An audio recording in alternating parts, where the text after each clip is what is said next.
Welcome to your art lesson once again. This time, we'll look at two important art movements, Impressionism and Post-impressionism.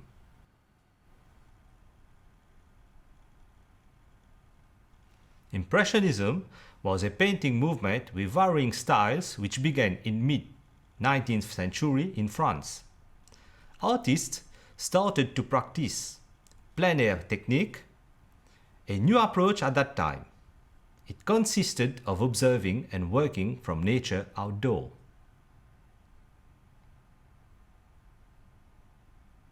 We shall consider some main figures of the Impressionist movement.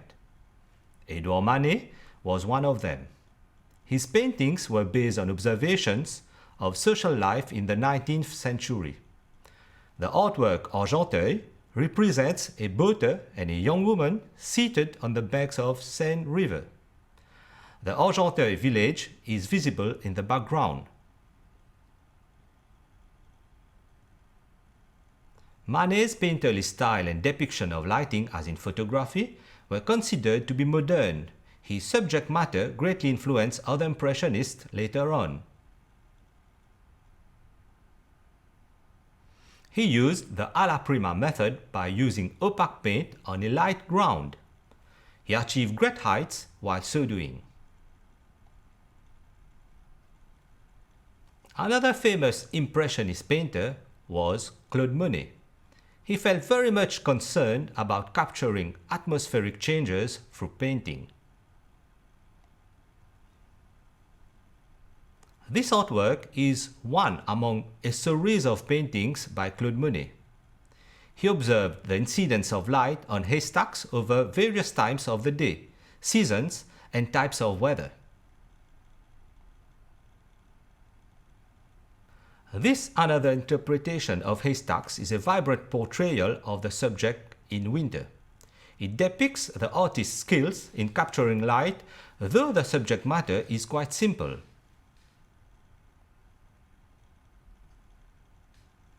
Another Impressionist artist, Alfred Sisley, brought the landscape to another level. Sisley's landscapes are known for their ability to capture a sense of atmosphere and light. In this painting, the importance of human figure is diminished. Unlike many of his peers who examine urban life, industrialization, and people, Sisley was almost exclusively a painter of landscapes. In this artwork, he not only captured the ephemeral effects of light on the surface of water, but was also able to depict a sense of monumental structure through the bridge.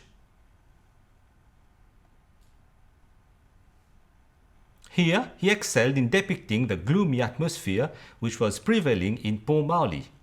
He used a color scheme which conveyed a particular mood.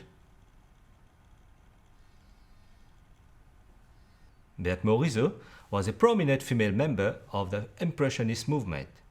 Morisot creates a sense of space and depth through the use of color. In a park is a quiet image of family life that focuses on maternal bond. Berthe Morisot is undoubtedly one of the most celebrated female artists of the 19th century. She focused on domestic scenes about family, children, ladies, and flowers, depicting what woman's life was like at that time. Morisot preferred private, intimate scenes.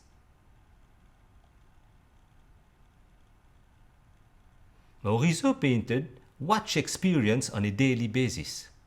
In La Lecture, she portrayed her older sister, Edma.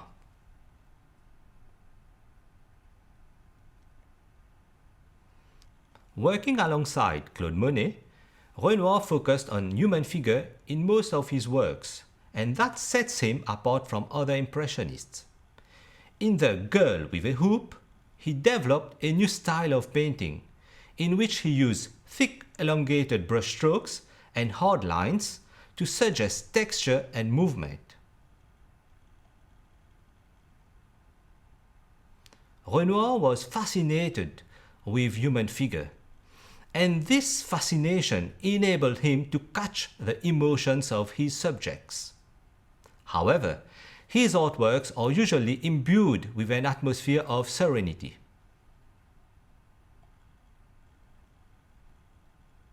Indeed, even when painting nature en plein air, Renoir gave a weight to the human subject and caught the essence of the activity observed.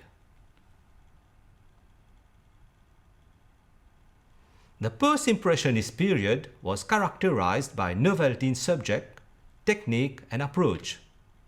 This art period comprised a wide range of artistic styles, starting from the neo-impressionism of Georges Seurat to the symbolism of Paul Gauguin, but all concentrated on the subject vision of the artist. Seurat excelled in depicting a remarkable stillness in this complex figure composition using the pointillist technique.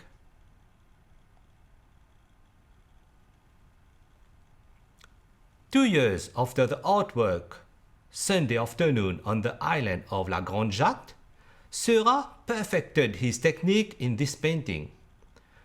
The soft atmosphere is made up of a myriad of colored dots that mix optically to mimic the effects of a bright summer day.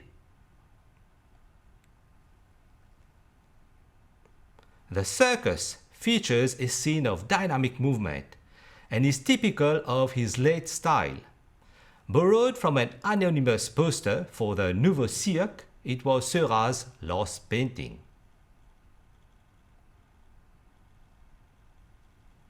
One of the famous post-impressionists is Paul Gauguin.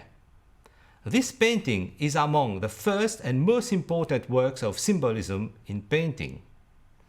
An aspect of symbolism, among others, is the men running in the background. This reflects the 19th century desire to run away from city life and get back to the primitive and much simpler life that was before.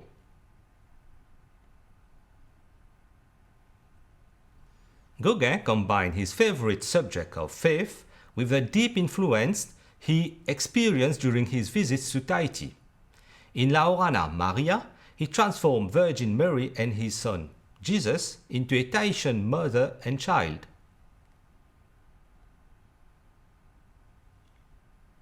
One thing in which Paul Gauguin differed from other artists of his time was he used heavy outlines in his paintings. This is clearly visible in the painter of sunflowers. Toulouse-Lautrec's greatest achievement was in lifting advertisement, previously seen merely as a commercial and thus inferior path for artists, to the status of an art form. This 6-foot-tall poster for the Moulin Rouge, famous dance hall, made him famous in his own lifetime. This painterly pastel artwork was made before he became famous. Toulouse-Lautrec captured the visible traits of his friend Vincent van Gogh in a unique style.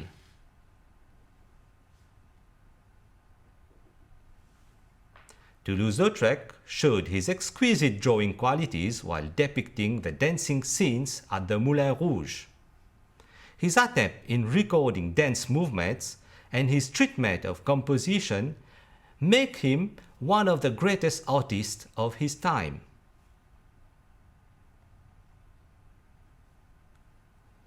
Paul Cezanne was a post-impressionist painter who started as an impressionist but later developed a unique style. His obsession for the Mont Sainte-Victoire led him towards a series of paintings. Cezanne achieved flatness and spatiality through his use of color and was able to create a complex visual image through planes. The emphasis on formal structure paved the way for the 20th century art. Cezanne's late artworks greatly influenced Pablo Picasso, a world-famous artist for his contribution to the development of Cubism.